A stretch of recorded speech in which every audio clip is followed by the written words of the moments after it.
Hello students, a very good morning to all. In our previous lecture, we have started studying regarding the boiler mountings and accessories, and already we have seen all the boiler mountings and one boiler accessory in the previous lecture. So today we are going to continue with the remaining boiler accessories, and the first accessory is nothing but we call it as economizer. The function of economizer is to recover some of the heat from flue gases which are going to the chimney and finally to the atmosphere, and we are supposed to recover the heat from these flue gases and utilize it for heating the feed water which is supposed to be supplied to the boiler. In short, we can just say that it increases the temperature of feed water using the waste of heat to flue gases that leaves the boiler. Now we can see the diagram for the economizer. So basically, this is called as Green's economizer, and it is placed in the path of flue gases. It consists of a set of vertical tubes just as shown in the figure, which are placed in the path of the flue gases, and these tubes are connected to the top and bottom header. The feed water from the feed pump on its way to the boiler, it will enter the bottom header, and from bottom header this water will pass vertically through these tubes, and then finally it will enter the top header by absorbing the heat from the flue gases. So you can see that several arrows are indicated in this diagram. So if we assume that the flue gases are flowing from left to right, then while flowing through these vertical tubes, that flue gases will be having certain amount of heat energy, and when the water is flowing inside these tubes, that water will start absorbing the heat which is available in these flue gases which are flowing over these tubes. So in this way, there will be indirect exchange of heat from flue gases to the water, and as a result of this, the water which is reaching to the top header, its temperature will be increased. Now the water from top header, it will enter to the boiler through feed check valve, and one valve is also provided to the bottom header to stop or allow the water flow to the economizer. The vertical tubes are also provided with the scrappers. So in between you can see the scrappers are shown here. So the main function of these scrappers is to move up and down, so that it can keep all these vertical tubes clean, so that it will increase the heat transfer rate. Usually what happens, if the flue gases is containing some dust particles or the burnt out, say if we are using the coal as fuel, then there are probability that some of the coal burnt out particles are flowing along with these flue gases, and when they are flowing over these tubes, they may get deposit on the surface of these vertical tubes. So if such amount of deposits are present on these vertical tubes, then it reduces the heat transfer rate from the flue gases to the water. So that is the reason why the scrappers are provided here. So with this vertical movement of the scrappers, these scrappers will help to remove these deposits from the vertical tube, and thus the heat transfer rate will be improved. So this was the construction and working of the economizer, and we can say that by using this economizer we will have certain advantages, such as there will be increase in life of boiler due to less thermal stresses. Then again, for every 6-degree rise in temperature, the thermal efficiency is said to be increased by 1%.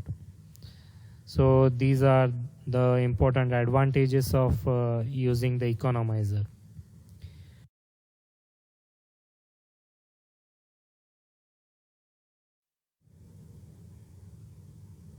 The next boiler accessory is nothing but superheater.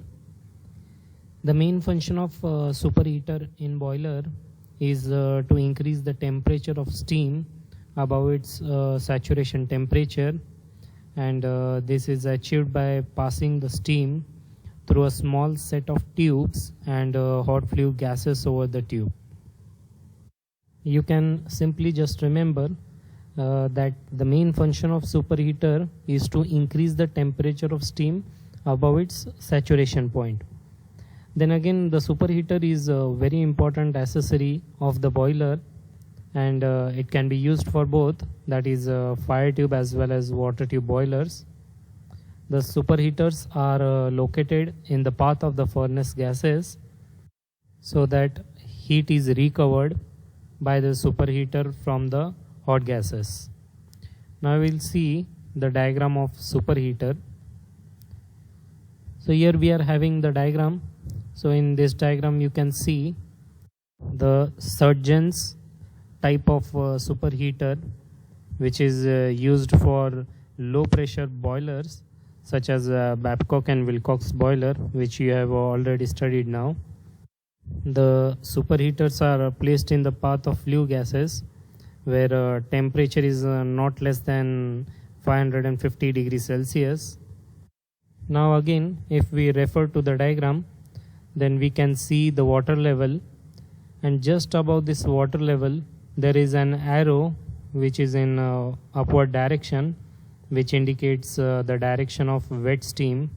So when the water is converted into steam, so for example if we consider that we are having wet steam, then this wet steam is allowed to flow through the tubes which are shown in this diagram. So you can again see that the wet steam will go into that tube. Then first it will start to flow through the valve V1, and then after moving this tube, we can also see that there is U tube. Then this wet steam will flow through this U tube, and then it will return back through the main steam pipe, and then finally through this main steam pipe the steam will go for the further application. You can also see that there are three valves which is shown in the diagram.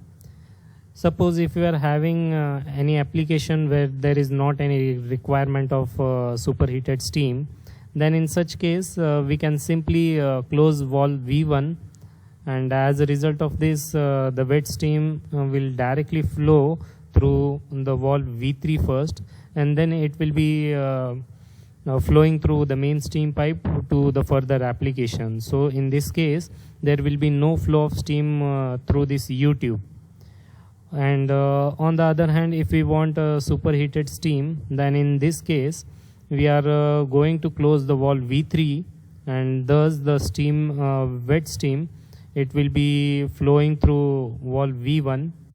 Valve V1 will be open in this case, and thus the steam will then flow through the U tube, and then it will return back through valve V2, and then finally to the further application. If we consider the bottom part of this diagram, then again we can observe that there are horizontal arrows marked, and these arrows are nothing but they indicate the direction of the flue gases. So when we are requiring the superheated steam, then the flue gases are allowed to pass over the tubes which are present just in front of the damper. In this case, it is necessary that the damper is kept open so that the flue gases can get in contact with these U tubes. Then after flowing through these tubes, the gases will then again return back, which is again indicated by the arrow which are shown in left direction. So in this way heat transfer will take place, and thus superheated steam is obtained. When the superheated steam is not required, then the gas damper is kept in closed position. Thus, by changing the position of damper and opening the required steam stop valve, we can get the superheated steam or wet steam. With the use of superheater, there are certain advantages, such as if the steam is superheated, then it will reduce the specific steam consumption of the turbine. Then again, it eliminates the turbine blade erosion. And finally, we can say that the superheater will increase the overall efficiency of the steam plant. So this is all about the boiler accessory superheater. We will now see the next boiler accessory, and it is nothing but the steam separator. The function of steam separator is to separate the suspended water particles which are carried by the steam on its way from the boiler to the engine or turbine without allowing the steam to escape through it. So in short, we can just say that with the help of steam separator, we are supposed to separate out the water which is mixed with the steam. So without this loss of steam, we are trying to separate the water particles, and the device which is used for performing this function, we call it as steam separator. We are also having the diagram here. So in this diagram we can see, or in the next slide only, we can see the construction and working of the steam separator. So here, if we look at the diagram, then we can see that on the right hand side we are having one inlet which is indicated by A. The steam from the boiler enters the steam separator through this flange A, and it will start to flow in downward direction. Now during its flow in downward direction, it will strike the baffles and it will change its direction. Just we can refer to the diagram and see that how the arrows are diverted due to the position of that baffles. Now while changing the direction, the suspended particles which are present in the steam, those will fall to the bottom of the separator due to greater inertia, and the dry steam will be get deflected in upward direction through the flange B. So in this simple way, the water is separated from the steam, and the water which is collected at the bottom of this separator, it is drained out with the help of the drain arrangement. A water gauge glass is also fitted in the separator to see the level of water in the separator, and when a certain level of water is observed, then the operator can drain out the water from this separator. So this was about the steam separator. This was a very simple device, that is boiler accessory. One more important thing that you should know, that if we are not using the steam separator, and if the steam along with the water particles, if the such type of steam is allowed to flow over the turbines, then it causes damage to the turbine life. So to avoid this, we are preferring superheated steam, and also we are using the steam separator so that whatever the moisture particles are present in the steam, those are removed effectively. Now we will see the next boiler accessory, and it is the steam injector. So the function of steam injector is to feed the water in the boiler, and this is not an easy task. To deliver the feed water in boiler, we have to work against the boiler pressure, and the feed pump needs to be continuously feed the water equal to the evaporating capacity of the boiler, and thus it is necessary that the water level in the boiler is maintained, or it is kept constant. So for this purpose, we are using the feed pump as well as the steam injector, and this with the help of the steam injector, the water is fed to the boiler by utilizing steam at a high pressure. It generally utilizes the kinetic energy of steam to increase the pressure and velocity of the feed water. If we look at the construction and working of the steam injector, then usually the steam injector consists of conical steam nozzle, or we can say it as a steam cone. Then again we are having a combining cone, which is further connected with the delivery cone.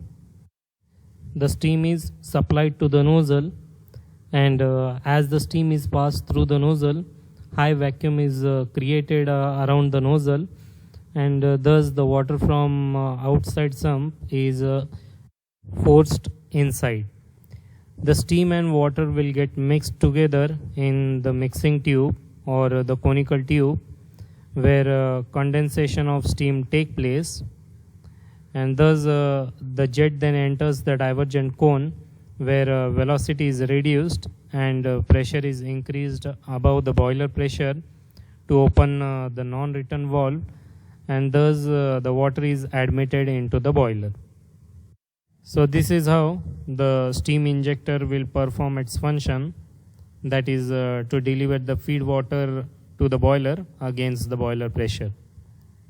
With this, we have completed all the boiler accessories. So you should just remember these important boiler accessories. We have started with air preheater. Then again we have seen the construction and working of a economizer. Then again we have seen today's superheater, and lastly steam injector. So you should study all these accessories. Already we have also seen all the boiler mountings. So these points, that is boiler mountings and accessories, these are very important from exam point of view.